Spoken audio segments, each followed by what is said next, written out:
안녕하세요. 저는 60대의 할머니입니다. 계절이 바뀔 때마다 그리워지는 때나 그리워지는 사람이 있지요. 저만 그런가요? 저는 그렇더라고요. 나이가 들어서 그런가? 아니면 그리워하는 게 습관처럼 남아있는 걸 수도 있고요. 오늘도 손녀가 와서 재롱을 부리는데 글쎄 울컥 눈물이 날 정도로 마음이 일렁이더라고요. 함께하면 얼마나 좋았을까 하는 그런 마음이었던 것 같아요. 그런데 이런 마음이 요즘만 그런 건 아니에요. 아주 오래된 습관 같은 거죠. 운동회를 할 때, 맛있는 음식을 먹을 때, 날이 좋아 문득 하늘을 보았을 때, 예쁜 새 옷을 가지게 되었을 때도 이 모든 걸 같이 할 부모님이 계시다면 얼마나 좋았을까 하고 그리워하며 컸거든요. 제가 고아원에서 자랐거든요. 3, 4살쯤 작은 수천만 손에 쥔 채로 길을 잃고 헤매고 있던 저는 자연히 고아원으로 옮겨졌고 몇 차례 해외 입양 대상자에 올랐다가 파기되었다고 하더라고요. 어릴 땐 입양 가는 아이들이 부럽기도 했습니다. 선생님들께서 엄마 아빠가 생기는 거라고 하셨거든요. 가끔 친부모님이 찾으러 오는 아이들도 있었죠. 하지만 저는 찾아오는 사람도 데리고 가겠다는 사람도 없더라고요. 발견될 때부터 품고 있었다는 수첩에는 온통 제가 한 것으로 보이는 낙서와 한 장의 사진이 있었다고 하고요. 혹시나 저를 찾는 부모님을 만나면 보여드린다고 소중히 간직했습니다. 비록 즉석 사진으로 찍은 사진 한 장일지라도 제게는 행운의 상징처럼 여겨졌죠. 아빠처럼 보이는 사람과 함께 찍은 사진이라고 생각했습니다. 저를 소중하게 안고 활짝 웃고 있는 남자는 저와 매우 닮은 미소를 지닌 사람이었으니까요. 어떤 아이들은 제가 그 사진을 보고 있으면 그 사진 찍고 너를 버렸나 보다 라며 제가 버림받은 아이라고 확정을 짓고 말하기도 했습니다. 저는 그런 아이를 노려보다 달려들어 머리를 잡아당기거나 확 밀어버리면서 아니야, 나 잃어버린 거야. 나 찾으러 올 거야. 하고 소리를 지르고는 했죠. 그러면서도 불안했습니다. 아무도 나를 찾지 않고 다들 엄마 아빠를 찾아가 버리면 나 혼자 고아원에 남는 것이 아닌가 하는 생각도 했고요. 하지만 고아가 많았던 그 시기에 고아원에 저 혼자 남는 일은 일어나진 않았습니다. 요즘처럼 과학이 발달해 DNA 검사 같은 것도 흔하지 못했던 시절이었고 인터넷이나 이런 것도 없어 일일이 사람을 찾아주던 시기이니 힘들었죠. 게다가 저는 고아원을 3군데나 옮겨 다니게 되었습니다. 처음 갔던 곳은 보호소였다고 하더라고요. 일정 기간 동안 저 같은 미아들을 데리고 있다가 정식 고아원으로 보내는 곳이었던 거죠. 그리고 옮긴 고아원에서는 초등학교 들어가기 전까지 지냈습니다. 어린 아이들 위주로 있던 고아원이었는데 이때가 정말 좋았던 것 같아요. 생각해보면 유치원같이 지냈는데 거기서 살 뿐이었던 것이죠. 선생님들도 좋으셨고 옷도 예쁜 옷은 아니지만 때 맞춰 입을 수 있었고요.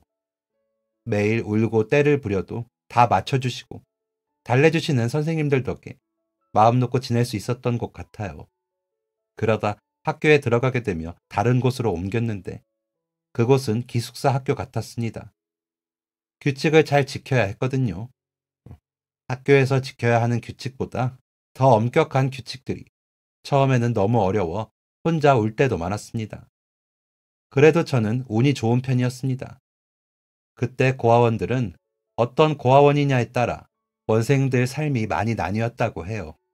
그런데 저는 제법 규모도 있고 후원이 많은 고아원들에 있었기 때문에 고아치고 괜찮은 삶을 살았더라고요. 나중에 고아들 모임에서 알았어요. 그래도 엄마 아빠 없는 건 마찬가지이지만 밥을 굶거나 철에 맞는 옷이 없거나 하진 않았거든요. 제가 지낸 고아원은 한 방에 초등부, 중등부, 고등부가 섞여 배치가 되었는데 대부분의 언니들이 동생들을 도와주기도 했고요. 하지만 몇몇 아이들은 같은 방 언니들에게 혼나기도 했습니다. 어딜 가나 성격이 유난하고 모난 사람들이 있듯이 고아원도 마찬가지였죠. 저와 학교에 같이 다닌 친구는 나 어제 또 방에서 언니들한테 혼났어. 원장님한테 일렀는데 그것도 들켜서 또 혼났어. 라며 울기도 했습니다. 고등부 언니들은 잘 안 그러는데 중등부 언니들은 심부름도 많이 시키고 손도 많이 댄다고 하더라고요. 제가 지낸 방의 언니들은 그 정도는 아니었지만 제게 별 관심이 없었습니다. 그저 한 방에 있는 애였죠. 저도 일과가 끝나면 아빠와 찍은 그 사진을 보다가 잠이 들고는 했죠. 제발 저를 찾으러 오라고 마음속으로 간절히 빌면서요. 그러면 제 목소리가 아빠에게 닿아 저를 데리러 올 거라고 믿었습니다. 사진은 수첩에서 공책, 지갑으로 옮겨 다니긴 했지만 언제나 저와 함께였습니다. 사진이 가까이 있으면 좀 든든한 기분이라 놓고 다닐 수가 없더라고요. 착하게 굴면 아빠가 좀 더 빨리 오지 않을까 싶어서 규칙도 잘 지키고 공부도 열심히 했습니다. 그러다 아빠가 마침내 저를 찾으면 얼른 데려가고 싶은 마음이 들게요. 공부도 못하고 잘 하지 못하면 저를 찾고도 안 데리고 갈까봐 걱정이 되었거든요. 그래서 고아원이든 학교에서든 선생님들께서 하라는 대로 다 하면서 열심히 지냈습니다. 그러다 보니 고아원 선생님도 학교 선생님도 저를 예뻐해 주셨어요. 그래서 저와 학교에 같이 다니는 동갑내기 친구와도 한 방을 쓸 수 있게 옮겨오게 해주셨죠. 친구는 야, 현수가 너 덕분에 나 드디어 탈출이다. 너무 고마워. 내가 이 은혜는 절대 안 잊을게. 하더니 제 일이라면 뭐든 적극적으로 나서서 자기 일처럼 해주고는 했습니다. 저희 방 언니들은 진짜 저희들에게 관심이 없었거든요. 그래서 혼내지도 않으니 친구는 살만 난다고 했습니다. 친구는 7살 때쯤 엄마가 고아원에 놓고 갔다고 하더라고요. 데리러 오겠다고 했다는데 자기는 알았대요. 엄마가 다시는 자기를 찾으러 오지 않을 거라고요. 그래서 눈물도 안 났다고 하더라고요. 그런데 저는 사진도 있는 것으로 보아 정말 아빠가 잃어버렸을 수도 있다며. 나중에 아빠 찾아도 나 잊어버리면 안 돼. 알았지? 난 현숙이 너뿐이야. 라고 하기도 했습니다. 저는 그런 친구에게 그저 고개만 끄덕여 보일 뿐이었습니다. 간혹 고아원 아이들 중에는 자신을 고아원에 놓고 가는 부모님을 기억하는 경우들이 있는데 그 아이들은 정말 힘들어 하거든요. 그런데 친구는 어찌나 씩씩한지 제가 봐도 대단해 보였습니다. 그리고 무엇보다 시간이 흐를수록 아빠가 나를 찾으러 온다는 보장도 없고 확신이 점점 줄어들었습니다. 그러다 보니 친구의 말에 선뜻 대답할 수가 없더라고요. 그러다 아빠가 데리러 오지 않으면 어쩌나 하는 두려움이 저를 짓눌렀다고 할까요? 아무튼 어린 마음에 그런 생각들이 쌓여 그렇게 기다리고 그리워하며 자랐습니다. 나중에 아빠를 만나면 이야기해야지 하며 사진 속의 아빠에게 말을 걸었죠. 아빠, 나 오늘 발표 잘해서 선생님께 칭찬받았다. 그리고 청소 잘해서 언니들이 잘했다고 했어. 라면서요. 나중에 그런 이야기들을 비밀 일기장에 적기 시작했습니다. 그 비밀 일기장에는 정말 별의별 이야기들이 많았습니다. 사진 속의 아빠 얼굴을 보고 따라 그리기도 했고요. 아무래도 개인 물건들을 간수하기가 어렵다 보니 비밀 일기장은 항상 제 가방 속에 있었습니다. 그러다 하루는 선생님께서 시키는 심부름을 했더니 사탕 몇 개 주셔서 친구랑 나눠 먹으면서 집에 가면 되겠다 싶어 주머니에 넣고 있는데 야, 너 그거 훔쳤어? 라며 같은 반 남학생이 저에게 소리를 치더군요. 그래서 아니야, 선생님이 심부름했다고 주셨어 라고 하니까 아, 거지라 사탕도 못 먹을까봐 일부러 심부름 시키고 줬구나. 너 고아라 사탕 못 먹어봤지? 라고 하는 겁니다. 화가 났지만 대꾸하고 싶지 않아 그냥 가려는데 거지래요, 거지래요, 고아원에 산대요 라며 큰 소리로 노래를 부르며 손가락질을 하더라고요. 순간적으로 참지 못하겠더라고요. 그래서 그 남자아이에게 야, 나는 고아원에 살아서 그렇다 쳐도 너는 엄마 아빠가 키우는데도 사탕 못 먹어서 부러워서 그래? 공부도 못하고 운동도 못하는 너 같은 애 키우는 너희 부모님도 불쌍하다. 고아원이 있는 거 알면 데려다 놓으실 텐데 라고 말을 해버렸습니다. 물론 치고받고 할 수 있었지만 그러고 싶진 않았거든요. 제 말을 들은 그 남자아이는 얼굴이 새빨갛게 되더니 울더라고요. 저는 그러던가 말던가 교실로 돌아와 버렸습니다.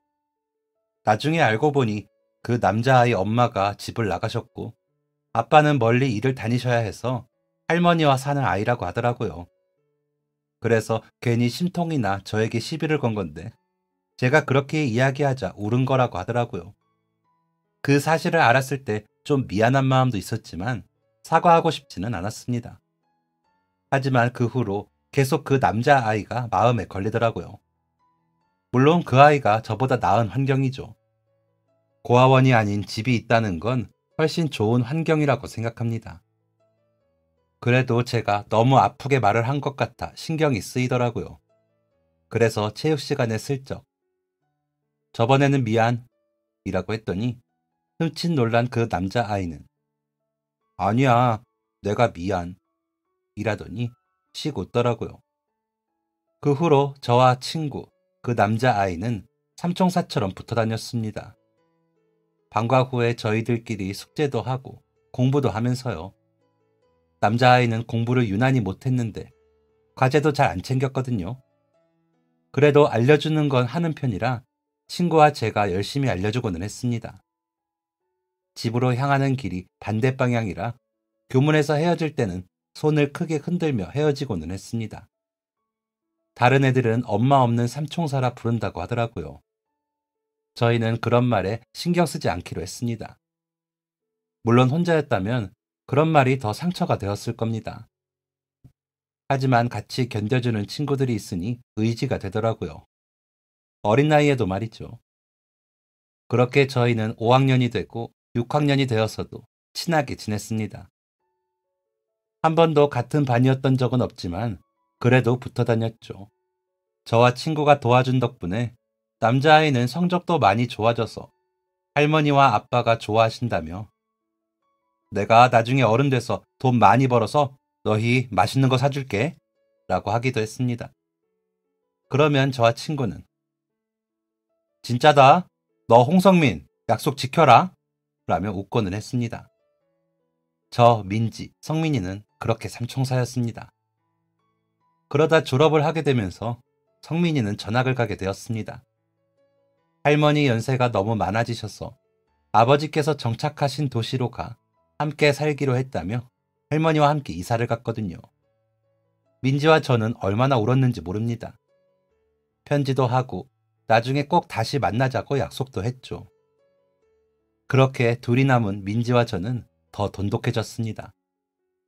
방도 한 방을 쓰고 학교도 같아 따로 떨어질 일이 없었죠. 세상의 어떤 형제들보다도 가깝고 친한 사이였습니다. 선생님들도 그런 저희를 대견하게 생각해 주셨습니다.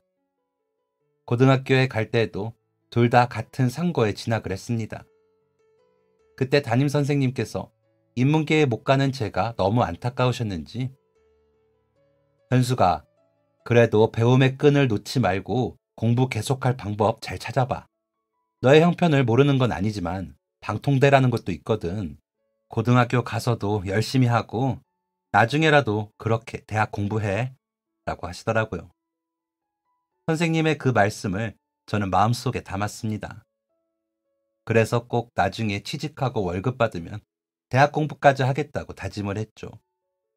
그때까지도 아빠가 나를 찾으면 자랑스러운 딸이 되겠다는 마음을 버리지는 못한 것 같아요. 고등학교에 가서도 공부를 열심히 했습니다. 민지도 열심히 해서 좋은 회사 취직한다며 열심히 했고요. 저희처럼 고아인 아이들은 그래야 했습니다. 그나마 형편이 좋은 고아원에 살아 고등학교까지 다니는 것도 굉장한 행운이라는 걸 알았거든요. 부모님이 모두 계시는 집 아이들도 여자라는 이유로 중학교까지만 다니는 아이들이 많던 시기였기에 고등학교를 다닐 수 있는 건 정말 다행이었습니다. 저도 열심히 했습니다. 딸 수 있는 자격증도 다 따고 성적도 유지하기 위해 애를 썼죠. 고아원에서도 선생님들을 도와 해야 할 일이 많아 바빴습니다. 굳이 선생님들 부탁이 아니시더라도 초등학교에 들어가며 이전에 온 아이들을 볼 때면 어릴 적 제가 생각나 잘 해주게 되더라고요. 민지는 더 그런 생각이 들어서 그런 건지 저보다 더 유난을 떨며 아이들을 챙기더라고요. 원장님께서는 그런 저희에게 나중에 좋은 엄마가 될 거야 라며 웃으시곤 하셨죠. 원장님은 결혼도 안 하시고 고아들을 보살피며 사시는 일을 하시는 분이셨습니다. 부잣집에 태어나 전쟁통에도 피난 갈 때 말고는 고생도 안 하셨답니다. 그러다 우연히 고아들을 알게 되셨고 그 아이들이 너무 가여워 고아원을 운영하시는 거라고 하더라고요. 부모님께 받은 유산을 다 쏟아 넣으시며 고아들을 돌보시는 거라고 들었습니다. 너무 감사한 분이시죠. 그러면서도 한 번도 생색을 내시거나 저희를 비하하시는 모습을 본 적이 없으니까요. 고아원을 퇴소한 퇴소생들이 가정을 이루고 찾아와 선물도 두고 가고 돈도 놓고 가는 걸 보면서 저도 그렇게 해야겠다고 결심하기도 했습니다. 정말 너무 좋으신 원장님께 조금이라도 도움이 되고 싶었거든요. 민지와 매일 그런 이야기들을 하며 저희는 미래를 준비했습니다. 그러면서도 저는 아빠를 기다렸습니다. 제가 퇴소할 때까지도 아빠가 찾아오지 않는다면 제가 아빠를 찾겠다고 말이죠. 사진 속에 저를 닮은 그 얼굴을 실제로 보고 싶기도 했지만 어렴풋 나는 어린 시절 기억 속에 아빠는 좋은 분이셨거든요. 정확하지는 않지만 항상 저를 향해 웃으셨고 저를 예뻐해 주셨던 것 같은 기억이 있었습니다. 저를 안고 유원지 같은 곳에서 사진을 찍으며 그렇게 웃으셨을 거라고 생각했죠. 그래서 꼭 아빠를 찾겠다고 결심을 했습니다. 그렇게 고등학교 졸업을 하고 취직을 하게 되었습니다. 감사하게도 몇 달 동안은 고아원에서 지내던 대로 지내게 해주셔서 돈을 모아 나갈 수 있었습니다.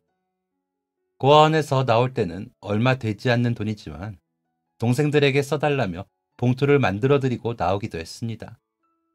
민지와 저는 같이 방을 구해 독립을 했습니다. 다행인 건지 회사도 서로 가까운 곳에 구하게 되어 방도 같이 구했죠. 회사가 멀었어도 저희는 같이 방을 구했을 겁니다. 정말 서로밖에 없으니까요. 그렇게 독립을 하고 살면서도 저희는 종종 고아원에 들러 원장님을 돕고 동생들 간식을 전해주고 오고는 했습니다. 그러면서 혹시나 저를 찾는 아빠의 소식은 없었나 물어보기도 했죠. 그러던 어느 날 민지를 찾는 민지 엄마의 연락처를 받게 되었습니다. 민지는 얼굴이 뻘겋게 달아오르더니 눈물을 흘리더군요.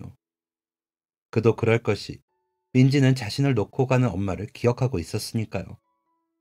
그런 엄마가 자신을 찾는다는 소리에 민지는 좋은 것인지 놀란 것인지 모를 표정을 지었습니다. 그저 얼굴만 빨개져서는 눈물을 흘릴 뿐이었죠. 저는 그런 민지를 바라보며 부러움과 기쁨이 섞인 눈물을 지었습니다. 언젠가 아빠가 저렇게 나를 찾지 않을까 하는 기대도 더 커졌고 엄마가 찾아왔다는 민지가 부럽기도 하고요. 그런데 민지는 쉽게 엄마에게 전화를 하지 못하더군요. 퇴근 후 몇 번을 공중전화에 다녀오는 것 같더라고요. 주머니에서 짤랑거리는 소리가 나는데도 민지는 번번이 어두운 얼굴로 돌아오고는 했습니다. 저 같으면 단번에 전화를 했을 텐데 말이죠. 곁에서 지켜보는 제가 더 마음 졸이며 민지가 전화를 걸기를 기다릴 뿐이었습니다. 4층 건물의 옥탑방에서 오르내리는 게 쉽지 않은데도 민지는 하루 저녁에도 몇 번을 오르내렸습니다. 말로는 소화가 안 된다 하면서요. 그러다 하루는 결심을 했는지 내려가더니 한참이 지나도 오지 않더군요. 저는 드디어 전화를 했구나 싶었습니다. 그러면서 엄마랑 살고 싶다고 하면 이제 민지랑 못 살겠네. 그럼 더 작은 방으로 이사해야 하나? 하는 생각들을 했습니다. 그러고 있는데 민지가 들어왔습니다. 웃으며 들어와 호들갑을 떨며 엄마와 통화한 내용을 말할 줄 알았던 민지는 들어오자마자 저를 끌어안고 울기 시작했습니다. 뭐라고 말은 하는데 제대로 알아들을 수도 없을 만큼 울부짖듯 우는 민지를 저는 그저 안고 달래는 수밖에 없었습니다. 그렇게 2시간을 진이 빠지게 울던 민지는 지쳤는지 옥상에 나가 앉더니 돈 좀 보내달래. 새로 시집을 갔는데 남자가 또 도망을 갔다면서 내 밑으로 동생만 셋이란다. 그런데 걔들도 다 고아원에 있다고. 내가 돈을 벌어서 데리고 와야 하지 않겠냐면서 돈 좀 보내달래. 라더니 민지는 눈물을 또다시 닦았습니다. 나 돈 없다고 했더니 월급 받아서 다 뭐하냐고 소리치는데 돈 때문에 연락했구나 싶더라. 그래서 돈 없고 앞으로도 보내줄 생각 없다고 했더니 낳아준 값 달라고 하더라. 그래서 누가 낳아달랬냐고 하고 끊어버렸는데 진짜 너무 라더니 민지는 울었습니다. 민지의 말을 듣는데 저도 눈물이 나더라고요. 먼저 퇴소한 언니들이 그런 이야기는 했었거든요. 버린 자식 다 커서 찾으면 이유는 돈뿐이라고요.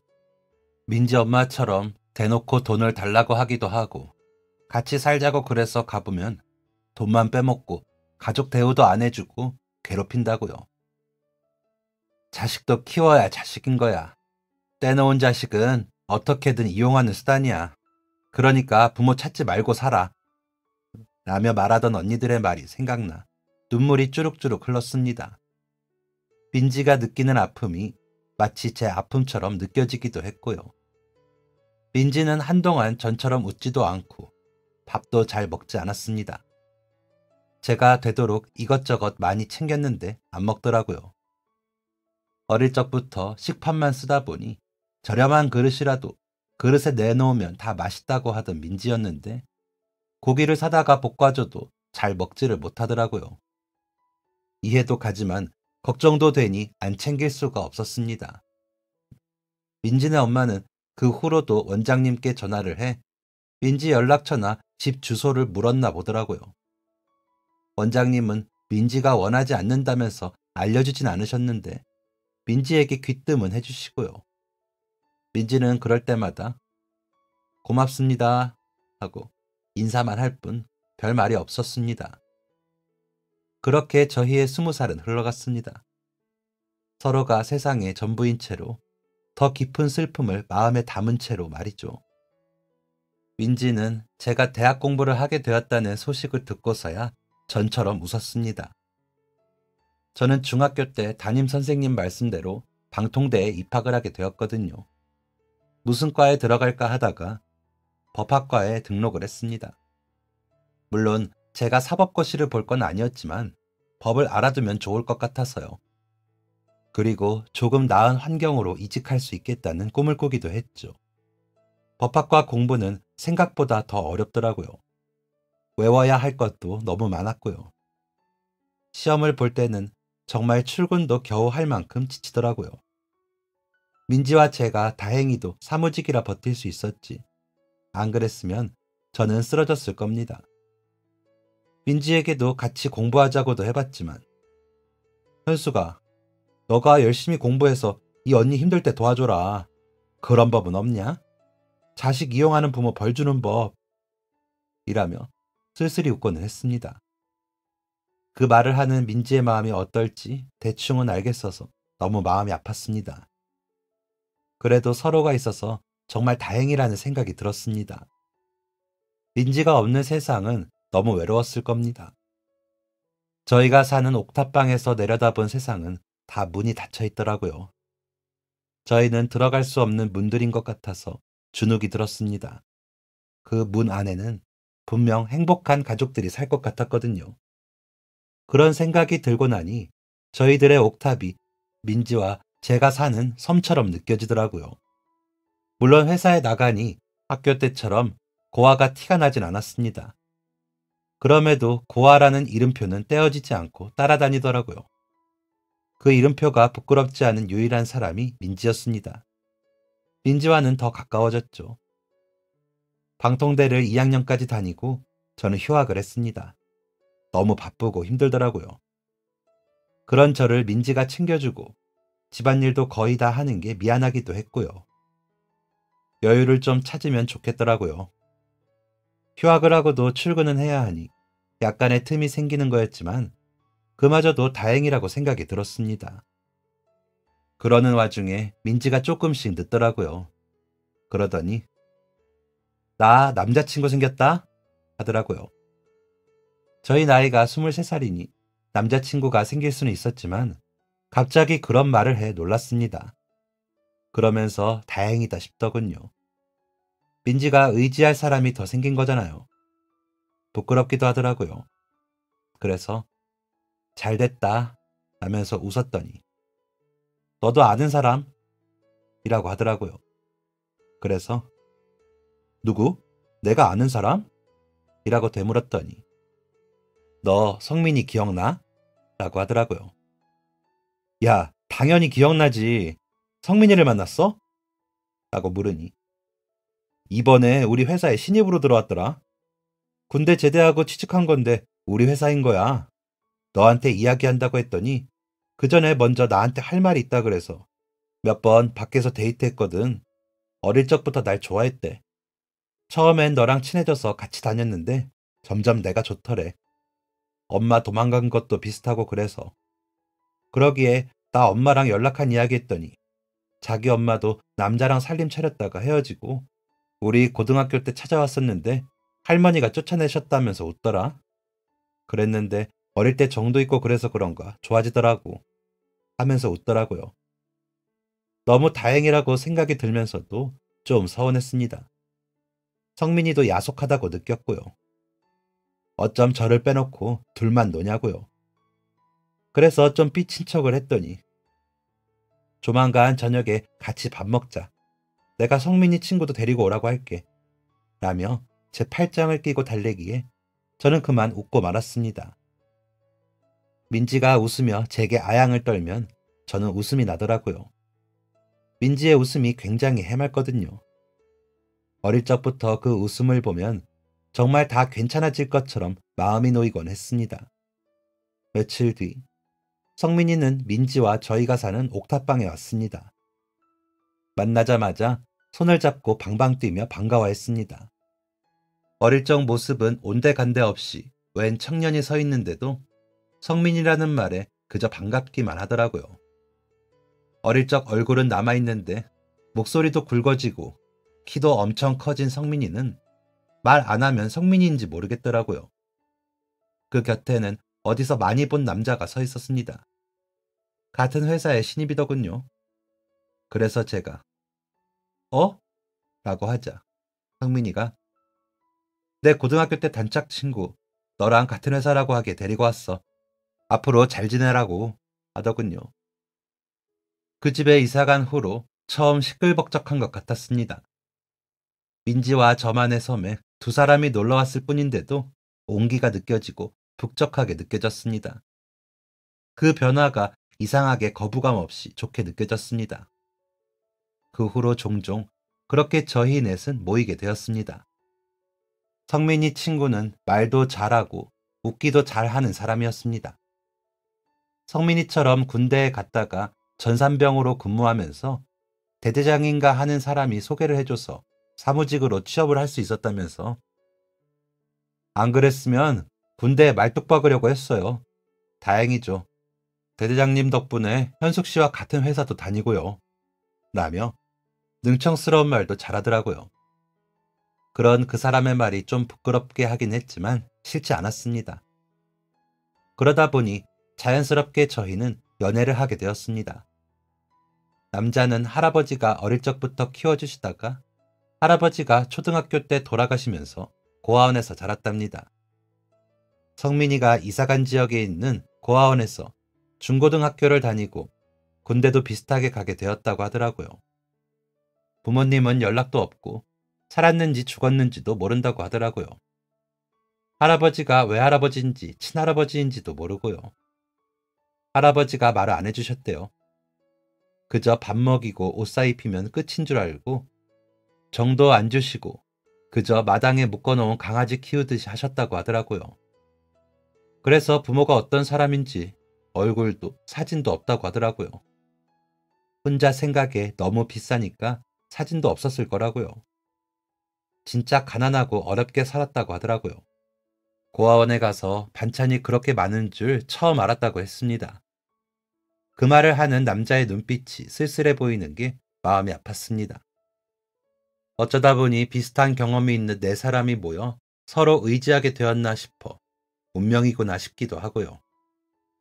그리고 어떤 면에선 마음이 더 놓이기도 했습니다.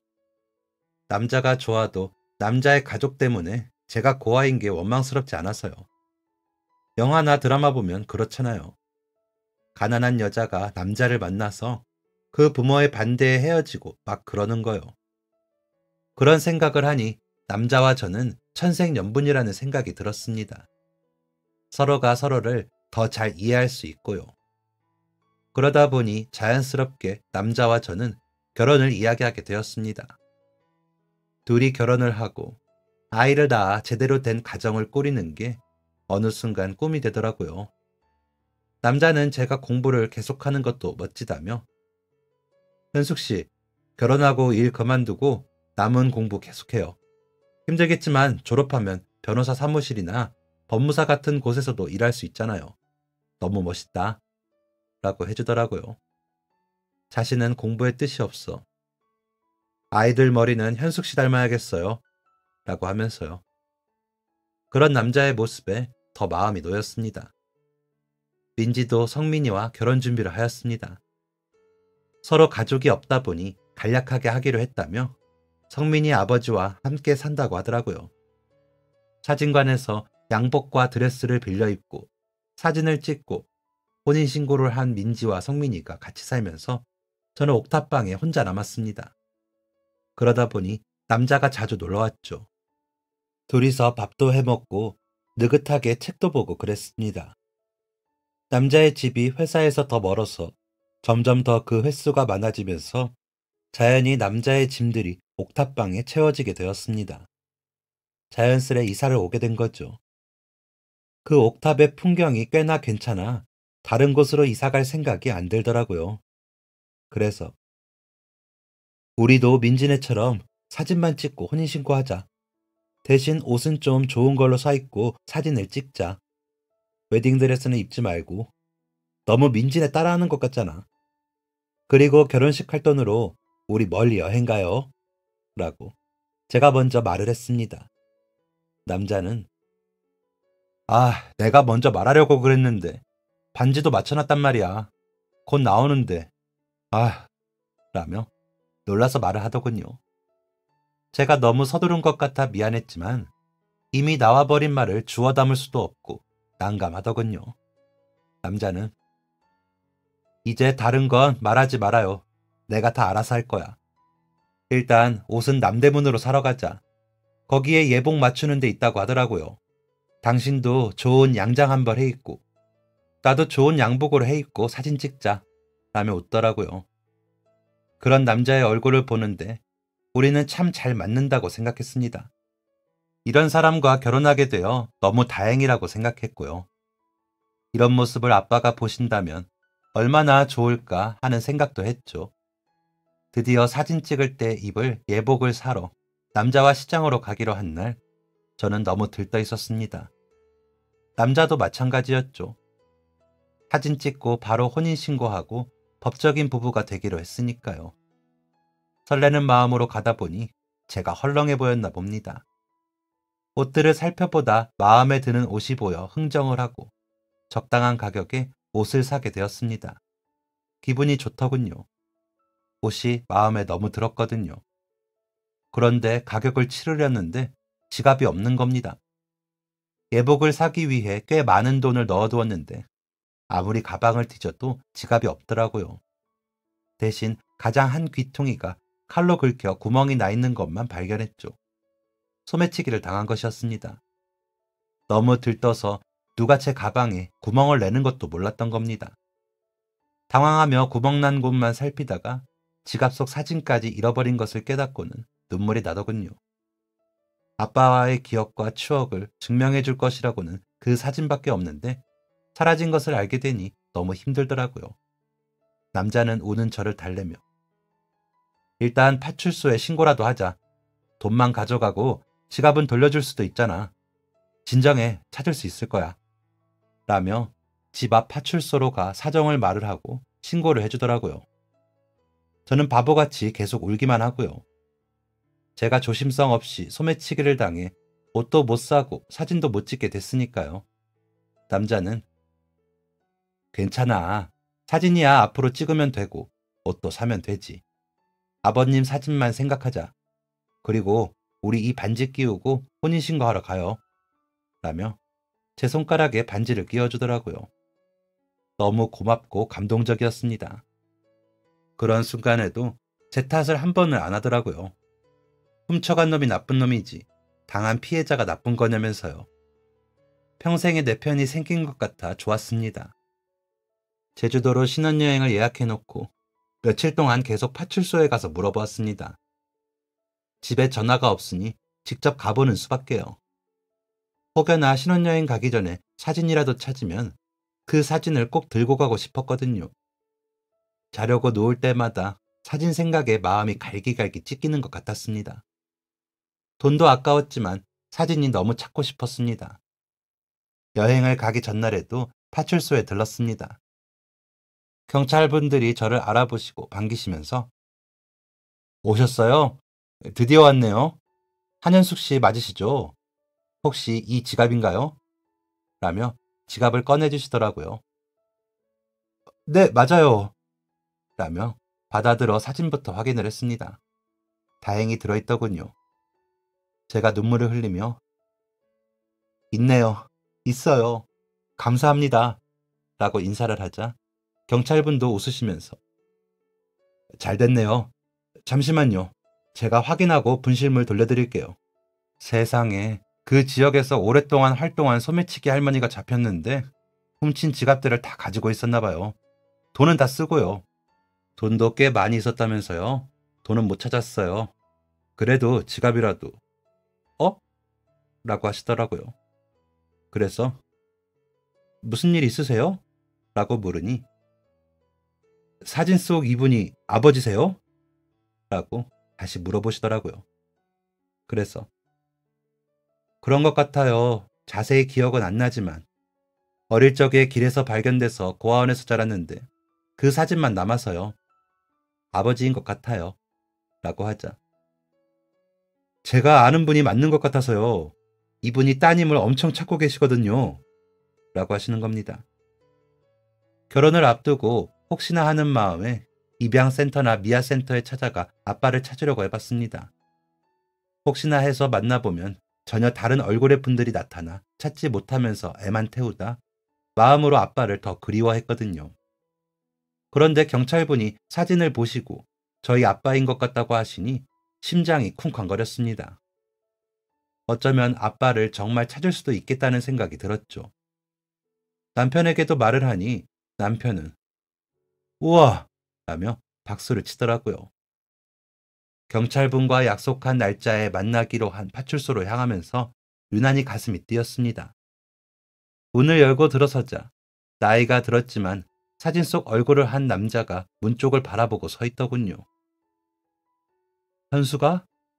아빠다! 라며 부르는 목소리에 떨림이 있었습니다. 보는 순간, 목소리를 듣는 순간 이번엔 정말 아빠구나 알겠더라고요. 달려가 안기며 아빠! 하고 불렀습니다. 아빠는 내 새끼 어디 있었어? 아빠가 미안해. 라며 얼싸안고 우셨습니다. 한참을 그렇게 우는 저희를 바라보던 남편은 아버님, 저는 현숙이 남편 남현석입니다.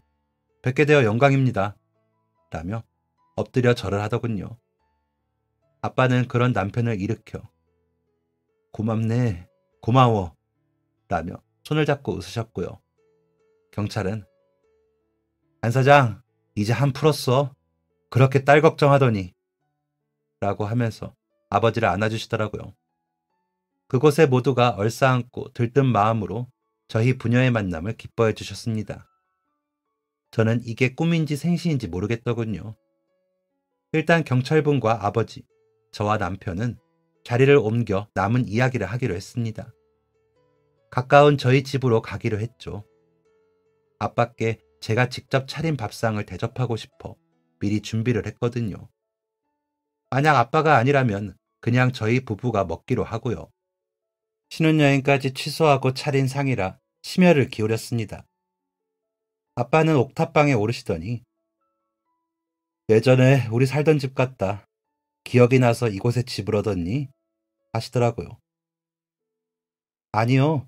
그런데 끌렸어요. 저 이런 집에 살았어요? 라고 물었습니다. 그러자 아빠는 눈물을 글썽이시며 이야기를 시작하셨습니다. 너희 엄마가 많이 아팠어. 그래서 버는 대로 병원비로 나갔지. 그래도 너가 있어서 견뎠다. 그러다 너희 엄마가 돌아가셨어. 너를 꼭 지켜달라고 부탁을 하고 갔지. 그런 너를 꼭 잘 키우겠다고 다짐했다. 내가 그때 화물 기사를 했는데 너를 혼자 두고 갈 수가 없잖니? 그래서 여기저기 다니면서 데리고 다녔어. 작은 가방에 수첩이며 장난감 반지, 핀을 넣고 다니는 모습이 너무 예뻤지. 일부러 가방에 이름도 크게 써놓고 데리고 다녔어. 그러던 어느 날 아는 형이 밤에 가서 집만 실어오면 큰돈을 주겠다고 그러더라. 뭐길래 그러냐고 물었더니 묻지도 말고 실험한 주라고 하더라고. 그런데 거절하기에는 액수가 꽤 컸어.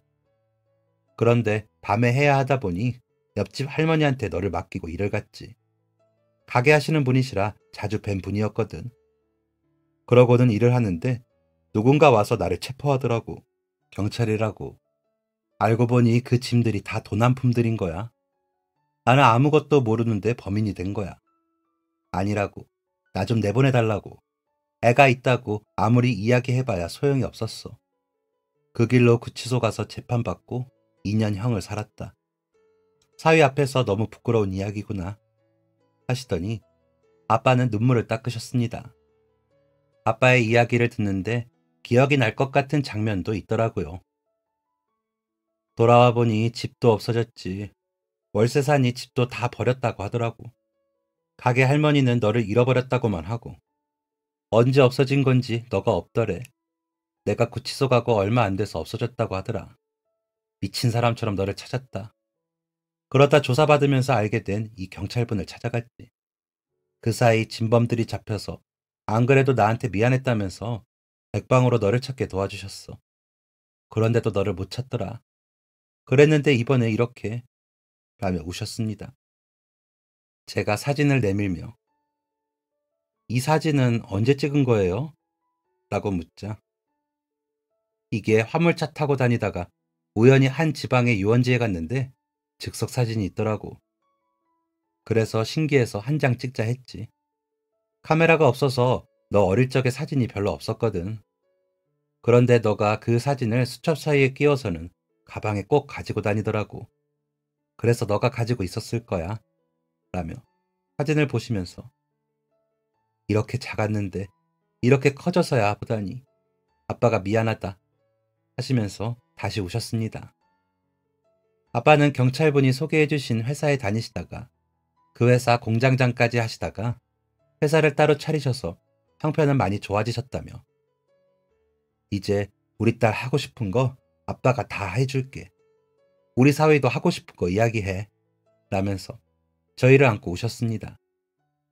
그 후로 아빠는 저희와 함께 아빠 집에서 살자고 하셨습니다. 저를 찾느라 아빠도 혼자 계속 살고 계셨더라고요. 남편도 나도 부모님이 안 계신데 당연히 아버님하고 살아야지. 성민이네 봐. 좋잖아. 라며 기뻐해 주었습니다. 그렇게 30년을 아버지와 남편, 저, 그리고 아이들은 한 집에 살았습니다. 아빠가 직접 산후조리를 다 해주셨죠. 저 클 때 못한 거 다 해주신다면서 아이들에게도 뭐든 안 아끼셨습니다. 남편과도 잘 맞아 낚시도 가시고 등산도 가시고 하시면서 즐겁게 지내셨어요.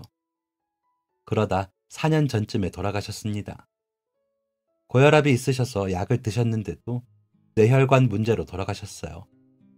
갑작스러운 아빠와의 또 한 번의 이별에 너무 힘들었지만 이번엔 좀 덜 슬프더라고요. 그만큼 추억이 더 있으니까요. 다시 만나는 그날까지만 헤어져 있으면 된다고 생각해요. 하늘나라에서 만나도 이제는 알아볼 수 있으니까요. 이제 저도 노년기를 앞두고 있다 보니 그런 생각이 들더라고요. 그래서 남편과 아이들, 손주들과 행복하게 살다가 가려고요. 여러분들도 지금 곁에 있는 사람과 하나라도 행복한 일을 만드세요. 그래야 후회가 없답니다. 아셨죠? 지금까지 사연 들어주셔서 감사합니다. 사연이 재밌으셨다면 구독과 좋아요를 눌러주세요. 감사합니다. 안녕히 계세요.